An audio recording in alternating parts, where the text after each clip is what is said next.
एक गुरु का शिष्य बहुत गहन ध्यान कर रहा था, लेकिन उसका ध्यान केंद्रित नहीं हो रहा था।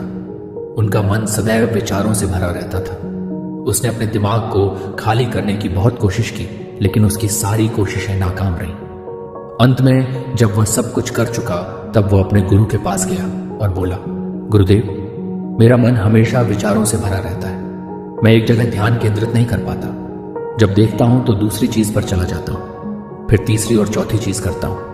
मेरे दिमाग में हजारों विचार चलते रहते हैं और मुझे पता भी नहीं चलता कि ऐसा कब होता है। बहुत समय बाद मुझे एहसास होता है कि मैं क्या करने बैठा था और क्या सोच रहा था। हे गुरुदेव, मैं अपने दिमाग को विचारों से खाली करना चाहता हूँ। मैं चाहता हूँ कि मेरे मन में एक भी विचार न रहे। जब चाहूँ तभी विचार उठना चाहिए। गुरु ने कहा कि किसी भी समस्या का समाधान तभी होता है जब हम समस्या की जड़ तक पहुंचते हैं, समस्या को ठीक से समझते हैं और जानते हैं।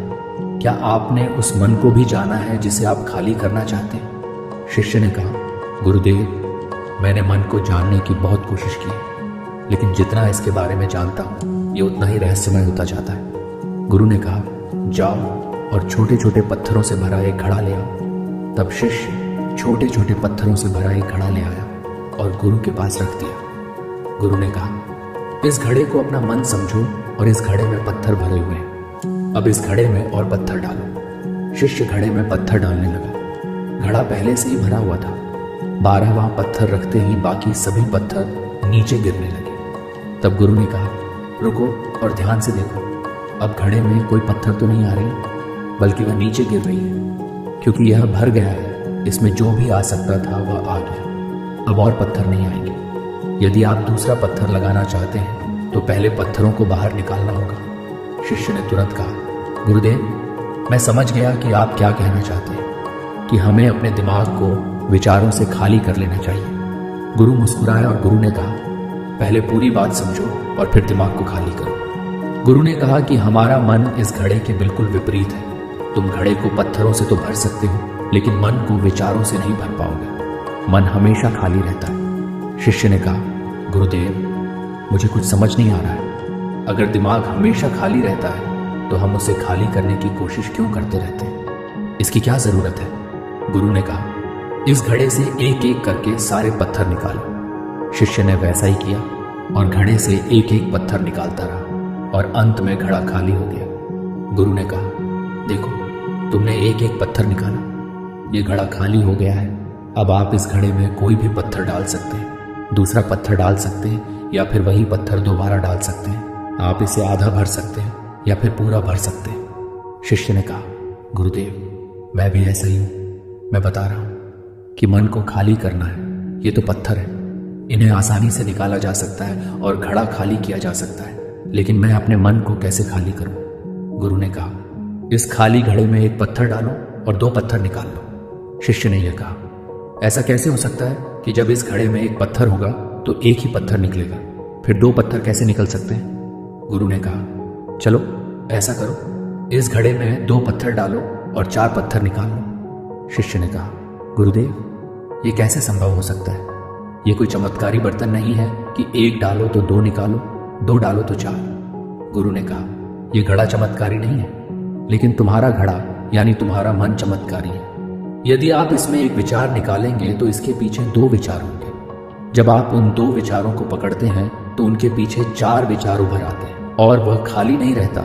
ये मन का भ्रम है कि सब कुछ है लेकिन कुछ भी नहीं है। शिष्य ने कहा, गुरुदेव, आप जो कह रहे हैं वह मैं समझ गया, लेकिन क्या मैं हमेशा अपने विचारों के जाल में फंसा रहूंगा? क्या मन के भ्रम से बाहर निकलने का कोई रास्ता है? बिल्कुल नहीं। और जब आप उन 4 विचारों को पकड़ते हैं तो उनके पीछे 16 विचार उभरते हैं और ऐसा करने से विचारों की एक लंबी श्रृंखला बन जाती है और आप कहीं नहीं रुकते, एक के बाद दूसरे विचार को पकड़ते चले जाते हैं। यह मिट्टी का घड़ा पत्थरों के घड़े के समान है, भरा रहेगा, लेकिन आपका मन कभी नहीं भरता, वह हमेशा खाली ही रहता है। हमारा दिमाग भी एक विचार के बाद हमारे लिए हजारों विकल्प खोल देता है और हम एक मुख्य विचार को छोड़कर उन हजारों विकल्पों में फंस जाते हैं। शिष्य ने कहा, मैं आपकी बात अच्छी तरह समझ गया हूं, लेकिन अब मुझे क्या करना चाहिए? मेरा मार्गदर्शन करें। गुरु ने कहा, मन के जाल में मत उलझो, मन को खाली करने की कोशिश मत करो, अपना ध्यान इकट्ठा करो, एकाग्रता लाओ जो भी कर रहे हो उसे अंतिम मानकर करो। ऐसे करो कि बाद में इसमें आपको कुछ भी करने की जरूरत नहीं है। और जब आप किसी दूसरे विचार पर काम करते हैं तो बस उसी पर काम करें, कोई दूसरा विचार नहीं। मन के भ्रम से बाहर निकलना इतना आसान नहीं है, लेकिन अभ्यास सब कुछ कर सकता है। शिष्य ने कहा, गुरुदेव, मैं भी ऐसा ही करूंगा। यह समझाने के लिए आपका बहुत बहुत धन्यवाद। हम सभी अपने दिमाग को खाली करने की कोशिश करते हैं। मन में उठते बैठते विचारों से परेशान रहते हैं। हम चाहते हैं कि ये विचार कहीं चले जाएं और हम शांत हो जाते हैं, लेकिन जितना हम इन विचारों से दूर भागते हैं, हम विचारों का उपयोग करते हैं कि वे हमें शांत करते हैं और वे आपके उन्हीं विचारों से जुड़े होते हैं जिन्हें आप छोड़ना चाहते हैं। इसलिए ये विचार इतनी शक्तिशाली है। जब आप सोचना ही नहीं चाहते तो आप शांत रह सकते हैं। ये तभी संभव है जब आप शांत रहने की कोशिश करना बंद कर दें और अपनी समस्या को हल करने पर ध्यान दें।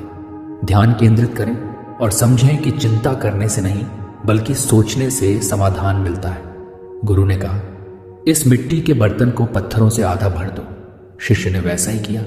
फिर गुरु ने कहा, अब इन पत्थरों में से एक पत्थर चुन लो और उस पत्थर की एक छोटी सी मूर्ति बनाकर मुझे दे दो। मैं जानता हूं कि तुम एक अच्छे कलाकार हो। जब शिष्य ने 11वां पत्थर निकाला और उस पत्थर को तराशना शुरू किया तो उसे एहसास हुआ कि यह पत्थर अच्छा नहीं है। तो उसने घड़े से दूसरा पत्थर निकाला। उसे वह पत्थर भी पसंद नहीं आया। फिर उसने तीसरा पत्थर निकाला।